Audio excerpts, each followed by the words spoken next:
Hi, you're welcome to my YouTube channel, a channel of real life issues. We discuss all issues here. We discuss all issues in its reality over here. Like I always say, if you have any life-changing experience, any inspiring story, because people need to be inspired. You will not believe that some people have lost hope in this life. Some people are undergoing so many terrible challenges and they feel they are the only one. When they listen to other people's stories, they now believe and know that they are not the only ones. There's something like you have your own. Everyone goes around with a problem. When another person, you're carrying your own, you're thinking your own is the worst. Then you hear another person's own. You thank God though, and say your own is even small compared to this person's own. That is how it is. That is the essence of here. We share your inspiring stories, to inspire somebody, to lift somebody up, to give somebody hope. Yeah. Give me your you can DM that number on top, and or you can send it through the email, Gmail over there. Up. Any of them will surely get to me, and I will share your story. Believe me, your stories are making impact on people. I do receive direct messages from people thanking me. You never believe what you have done for somebody. You will never believe what you have done for somebody. And there's something like a problem shared is a problem half solved. You not believe when you have let out that thing that is bothering you, and then and you've let it out. You feel you feel a kind of relief. You feel lighter. So and well, we are going into that, and then for today, this story is a bombshell. A man went to work one day to come back to discover that his wife for 15 years had packed her things, waved bye to the children, and disappeared with a pastor. For 12 years, this man has not set his eyes on his wife. Things are happening. So, before then, have you subscribed? Do so if you haven't. Hit that red button staring at you over there, and then press the notification bell near it so that anytime I post new video, you will surely get it. So, let's get started.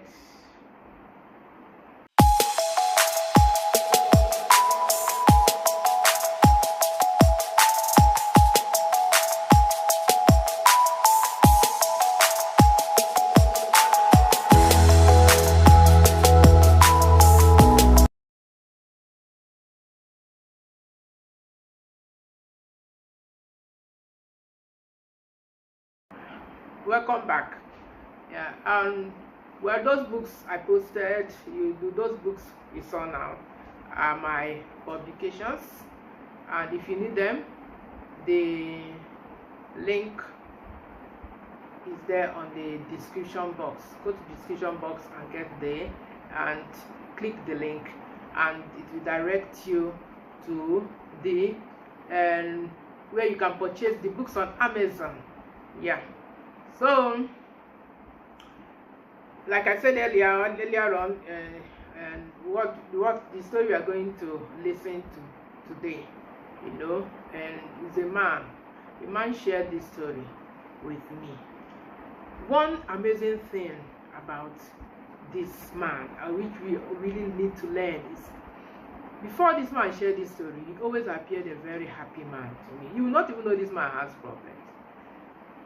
Anytime you see him, he is smiling. He will greet you happily, ask about your family, ask, generally your general well-being. Very happy man. These are the people I like meeting. I don't like meeting people with sad faces. I try as much as possible to avoid such people because I don't like people spoiling my mood. Yes. I'm saying as it is. Yeah. Yes. You know, I mean, yeah, sad faces. I mean, not that you have a problem and you know, you're showcasing it to the world. Many people have reasons why they carry sad faces. So as not to spoil my mood. And sometimes when you even try to be friendly to those people, you get revolved. So as not to spoil my mood, I prefer meeting happy people so that we can all smile. I like being a happy person, you know. I like happiness. I like smiling. So when I meet someone that is ready to smile, we smile it on and move on. So he appeared a very happy man until he let out this story. In fact, the day I heard this story, I cried inside for him. You know, it's not an easy thing. You know, someone you have married for 12 good, someone you have been married to 15 good years, and has given you 5 children. Wait, these are just all of a sudden disappearing one day without your knowledge. You went to work, came back home, you know, looking forward to, you know, your happy family, to eat, relax. You need to hear this story. It's terrible. So this man got married to his wife. According to him, his beautiful wife. Like this, how he even started the story. He said, "This marks 12 years since my wife abandoned my home and ran away with a pastor." Well, I don't like discussing anything about pastors. I don't really like talking about them because their own is with God. Their own judgment is with God. It's only God that will judge. Only God knows who is real and who is not. So that is between them and God. I'll just say the story as I was told.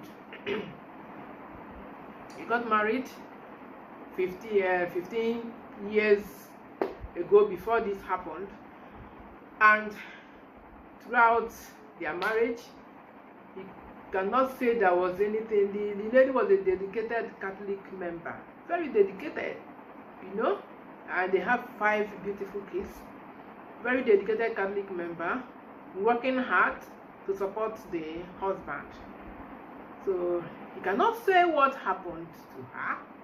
He cannot say how and what maybe the demons she was chasing, or how she was influenced.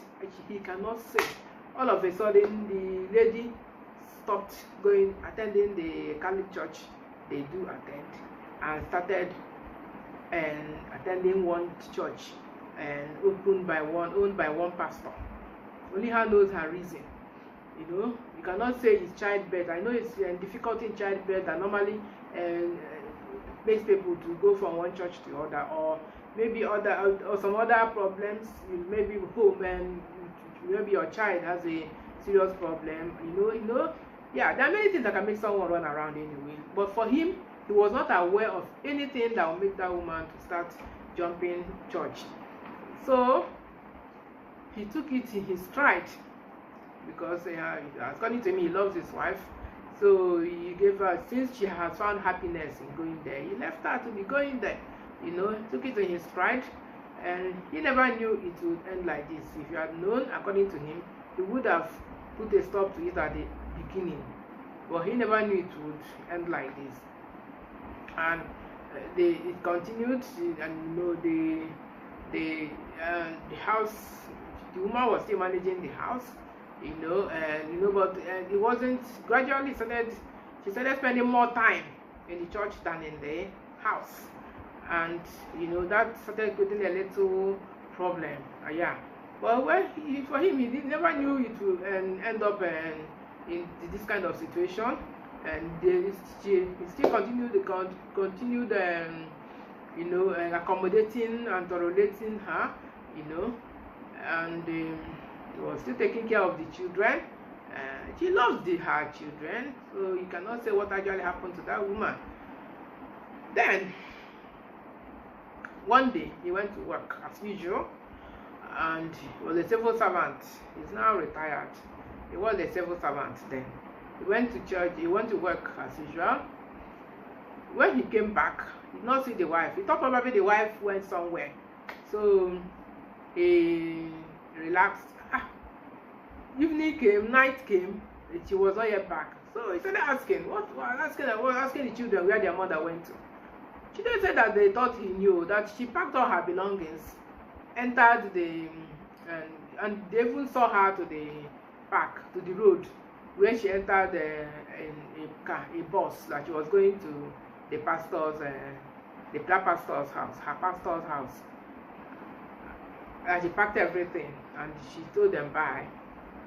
That they did not even know maybe she was not going to come back. It was a shock to the man. This was not discussed, just like that. You know, that was when his travel started. You know, he started going from one. He said he tried to locate the pastor's place. He located the place, but his wife was not shown to him.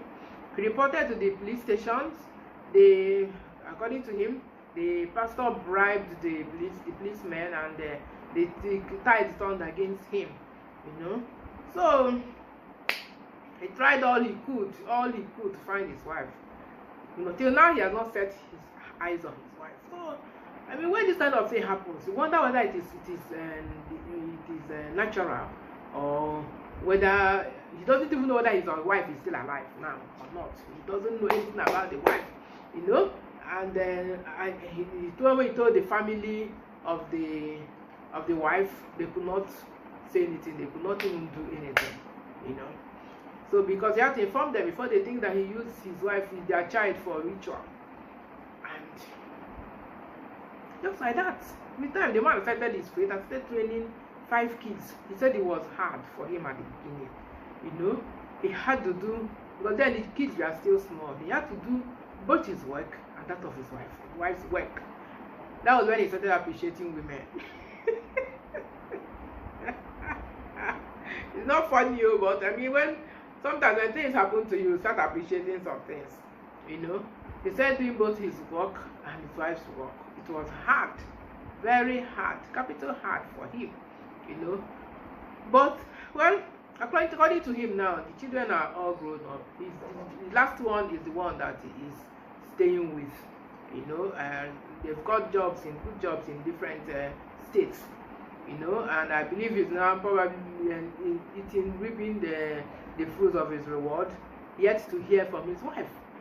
So I mean, these are the kind of stories that when you hear, you sit back and wonder. You know, I really wonder. So people go through this kind of thing, and yet they are happy. You know, I believe that guy is moved on by the grace of God. He did not marry another wife. Only him. He took the bull by the horn and decided to do that job. He did not marry any other wife. He did the job, you know, by himself. And as the children were growing up, they started helping out in other ways. And I can only say this is the typical grace of God, because some people might not handle it as this man handled it. But he handled it well, and it wasn't by his own power. It was by the grace of God. That's what I always say. No matter the situation you find yourself, I mean, no matter the situation you find yourself in this world, don't forget God. Look up to God. He will never let you down. Never let you down. No matter how bad that situation is. Before you came into this world, God already knows that you're going to go through everything you are going through. He already knows you're going to go through it all. You know? And he has prepared you for it. He can never give you a load that is heavier than you. No way. No? Can never give you a load that is heavier than you. So no matter what you, like I remember a sermon, I remember that was telling us that one woman said, a commissioner's wife, can you imagine? We look at these politicians and we feel they don't have problem. A commissioner's wife said, Chukwapochienti, in Igbo, Chukwapochienti, you know, meaning God turned a deaf ear. She has been begging and begging and praying and praying, and God has turned the deaf ear to her. You know, it's not always like that. God will always answer our prayers. but probably not in the way we want it to be answered. But he will also answer, he will always answer our prayers in a way that will favor on us, in a way that will not be disastrous to us. Know that there are some prayers that end up disastrous to us. You know, there are some prayers that end up there are some things that we want that are not good for us. They end up being disastrous to us. Yes, but when you trust God, you know, you believe that if he has not answered that thing that way you want it, know that at that particular time you want it, it might not be good for you at that time, you know, but he will ultimately answer. Just keep trusting, just keep believing, and one day you will smile. So let's borrow a leaf from this man, you know, who told me this story. I started looking at that man in a different way after that, you know. Different way is in admiration for how he has been able to handle and carry his problems. You know, it can only be by the grace of God. So you have yours, send it. I will also leave my number in the description box and the email address. Send it. Let's share in order to inspire people. So till the next video, till we meet again, thanks so much for watching. Don't forget to subscribe, hit that notification bell, and give me a thumbs up if you like the video, if you like the story, if you're inspired by the story. Let me know. Till we meet again, it's a bye.